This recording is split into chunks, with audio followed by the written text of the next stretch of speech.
America. I'm Hugh. Byron York is senior correspondent for the Washington Examiner. He's also a Fox News contributor. Byron, the temptation for most news people is to immediately turn the news cycle and talk about Jimmy Kimmel tonight or the president at the UN or sitting down with Zelensky. I want to go back to Sunday and talk about it with you. What did you make of that event in Phoenix? Well, it was an incredible event. I mean, I've just never seen anything like that. I was not there. I watched it. But I've just absolutely never seen anything like that for a variety of reasons. One, at the heart of it all, of course, was the death of Charlie Kirk, the speech that his widow gave, that whole thing.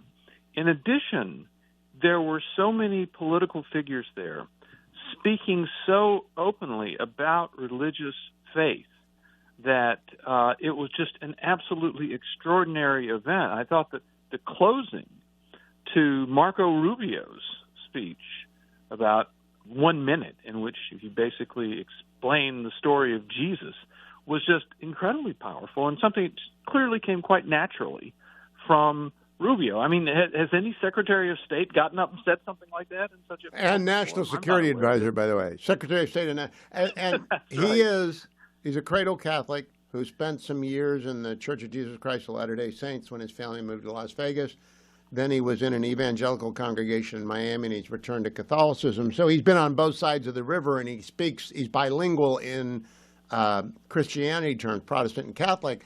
And I just thought it was fabulous. And I think, although Bishop Fulton Sheen used to get 30 million people a week when there were 3 stations, I think that had to have been the most watched Christian service of both mourning and celebration, witness, and revival that has ever happened in the history of the world. I would imagine. And, of course, finally, he's the President of the United States. And, I mean, Trump is such an extraordinary man. He's an offbeat eulogist. Let's just say that. I mean, he did the weave with a eulogy. He did the weave. He was going into tariffs and stuff.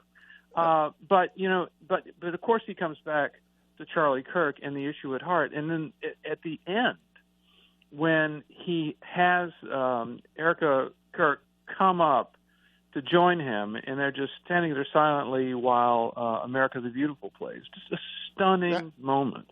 I mean, Trump has an incredible sense of the present, and that was really proof of it. I heard the fellows over at Commentary yesterday talking about the fact he is so authentic, and she was so authentically vulnerable and forgiving that together it was an overpowering kind of message. Now, last night I was in Connecticut doing an event for my wonderful affiliate up there, and John and George and some friends, and the young lady who runs TPUSA at UConn, they've doubled their membership in 2 weeks. Now, part of that is emotional response. Some of it will burn off. Some of it will grow. What do you think the lasting impact of TPUSA can be expected to be? I think the Christian witness is far more significant, but I'm interested in the politics for a moment. Yeah. First of all, Charlie Kirk had become a much more skilled and respected political operative in recent years.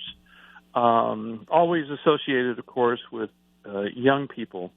Basically, in the 2024 campaign, the Trump campaign decided not to spend zillions of dollars on Get Out the Vote, and they essentially farmed out some very key aspects of Get Out the Vote to Turning Point USA.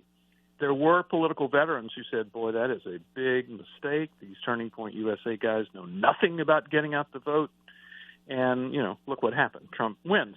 So Kirk had really raised his status as a political operative and strategist. So that's an important part. That organization is an important part of what he leaves. On the other hand, I think that all of the admiring testimony and discussion of him in the past 2 weeks has really suggested this was a very unique individual. It's really hard to continue an organization that is built on the talents of an extremely unique individual. And we'll have to see what happens there. Almost every evangelist, and President Trump called Charlie an evangelist, he's right, has not been able to pass the torch Billy Graham. Franklin Graham is quite a good evangelist, but his Samaritan's Purse work is what carries on. Greg Laurie, I don't know that he can do Harvest beyond that. Most evangelists cannot do that. Amy Semple McPherson. But it's such a hybrid thing that I don't know. I just know that it will be a long time till I knew Charlie when he was 19 years old on the campus of Colorado Christian University. He was raw. Now he's this fully developed man of action and purpose. It's very hard to replace. And I don't know that there's anyone who immediately steps up. In my mind, Erica Kirk is, of course, going to run TPUSA, but it's a different skill set from what Charlie had. She's not going to go out and argue with people on stages. No, and this is, I mean, in a larger sense, when the Republican Party looks at Donald Trump and says, this is an absolutely unique, historically unique individual. It's not like there's going to be another one anytime soon. And what the post-Trump Republican Party will look like, who knows? But it's going to be a lot of people trying to sort of live up to something that can't actually even be lived up to, which is whose bench Trump. Would you rather have? AOC and Jasmine Crockett and Mamdani, or Vice President Vance, Secretary Rubio, Secretary Hegseth, Tom Cotton, Elise Stefanik, Ted Cruz? Yeah, that was a very impressive group that we saw at the memorial service, and in general, that's a really impressive list of people right there. The Trump group. And do you think that the Democrats have gone over the cliff? I do. I'm actually I think AOC peaked and crashed when she was so awful to Charlie Kirk last week on the House floor. Preston Brooks attacking Sumner sort of thing. Something really interesting going on. We are, obviously Democrats should be, or the opposition party should be confident going into the midterms because they're normally going to pick up seats, and they don't have to pick up many, like literally a handful, to win control of the House.